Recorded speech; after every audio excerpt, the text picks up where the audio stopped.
2번 제시문 가의 예시를 다음과 같이 변경했다. 앞에서 그 가제시문에 나와 있는 예시 요걸 바꾼 거야. 가해자의 행위로 인한 발생한 피해자의 기회비용은 100만 원, 그 다음에 가해자의 회피비용은 150만 원. 여기서 우리가 알아둬야 될 게 뭐냐면 회피비용이라는 것의 의미를 정확하게 이해해야 되는 거야. 회피비용은 행위자가, 즉 가해자가 사고 발생이 일어나는 것을 예측하고서 이것을 사고 발생 방지를 위한 비용을 말하는 거야. 방지 비용. 자, 방지 비용이 150만 원. 그 다음에 희생자의 기회 비용은 100만 원. 그러면 가해자 입장에서는 사고 방지를 위한 노력을 게을리하거나 하지 않겠지요. 왜냐하면 이 사고 방지 비용이 피해자한테 그 피해자의 손실인 100만 원보다 훨씬 더 많이 드니까 보통 150, 150 이렇게 동일했을 때부터 문제가 발생하는 거기 때문에 예를 들어 가해자의 회피 비용이 90만 원이고 피해자의 기회 비용이 100만 원 손실을 입었는데 이 100만 원 손실을 줄이기 위한 방지 비용이 90만 원이라면 당연히 적은 금액이니까 사고 방지를 위한 노력을 할 거다. 근데 이 상황에선 노력하지 않고요. 그다음에 여기 중요한 게 불완전 정보 판결 확률이 100%. 그러면 제도 운영 비용이 0이기 때문에 오판 비용만 그 사회적 비용으로 계산하면 되는 거야. 자, 그러면 이건 좀 이따 답안지의 내용을 좀 보면서 확인해 보기로 하고, 자, 재심은 문제 한번 볼까? 재심은 가의 기억의 관점에 따르면 경제적 재판에 따르면 위 예시에 어떤 결과가 나타난지 서술하고, 그 다음에 라의 관점에서 기억이 지닌 문제의 한계에 대해서 논술을 하시오. 이게 문제 2번에서 요구하고 있는 내용이야. 그러니까 요거를 다시 한번 살펴보기로 하지. 성신여대 2026학년도 논제 2번 예시답안 한번 봅시다. 자, 예시답안 가의 예시를 잘 분석해 봐야 돼. 거기에 보면 피해자가 사고가 발생했을 때 따른 손실이 있는데 이 손실은 가해자의 행위가 사고를 발생 방지를 위해서 하는 지출 비용인 회피 비용하고 비교해 봤을 때 여기는 손실 비용은 100이고요. 여기는 150이란 말이야. 그러면 사고 방지를 위해서 지출해야 되는 회피 비용이 더 크기 때문에 여기선 사고가 나면 오히려 방지를 위해서 써야 되는 150보다 희생자에게 희생하는 비용인 100만 원이 더 작기 때문에 사고가 발생하는 걸 회피하는 노력을 해야 되는 가해자는 회피 비용보다 희생 비용이 더 작기 때문에 회피 비용을 지불할 생각이 거의 없다. 즉, 이런 판결이 그대로 났을 때 얻는 이익은 오히려 가해자가 더 이익이 되는 아주 불공정한 결과로 이어진단 말이야. 만약에 이런 상황이라면 사고 발생을 심지어 알더라도, 만약에 이거 아는 상황이 되더라도 이건 최악의 경우지. 가해자는 사고 발생 방지를 위한 어떠한 노력도 하지 않는 것이 자신에게 유리하단 말이야. 그러니까 안 할 거란 말이죠. 그래서 나중에 거기 나온 대로 가해 예시처럼 판결이 100%의 확률로 가해자의 책임으로 인정된다고 할지라도 불완전한 판결 확률 100%가 될지라도 가해자는 자신의 회피 비용 150만 원, 여기서 150만 원, 피해자가 배상해야 되는 기대사고 비용 100만 원보다 여전히 크기 때문에 사고 발생 회피 노력을 하지 않게 된다. 이게 중요한 말이야.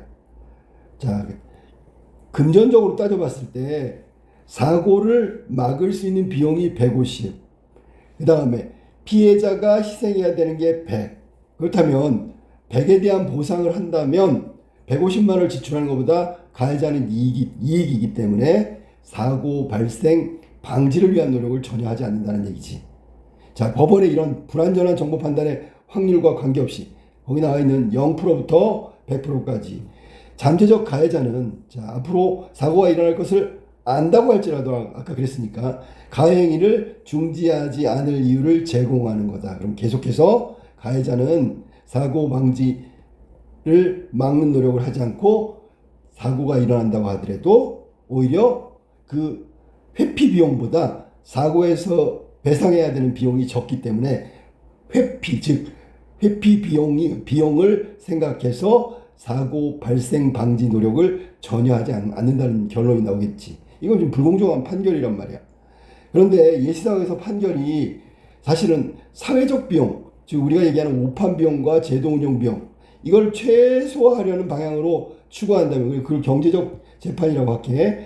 자, 경제적 재판, 사회 전체에 사회 전체가 지출하는 사회적 비용, 이 비용을 줄이려는 노력에 오로지 경제적 재판을 추구한다면, 즉 불완전한 정보 판단 확률이 가장 높은 수준인 100%가 사회적 비용을 줄이는 방법으로 가장 알맞다고 생각해서 그거를 선택하게 된다는 거지. 그러면 사회적 비용은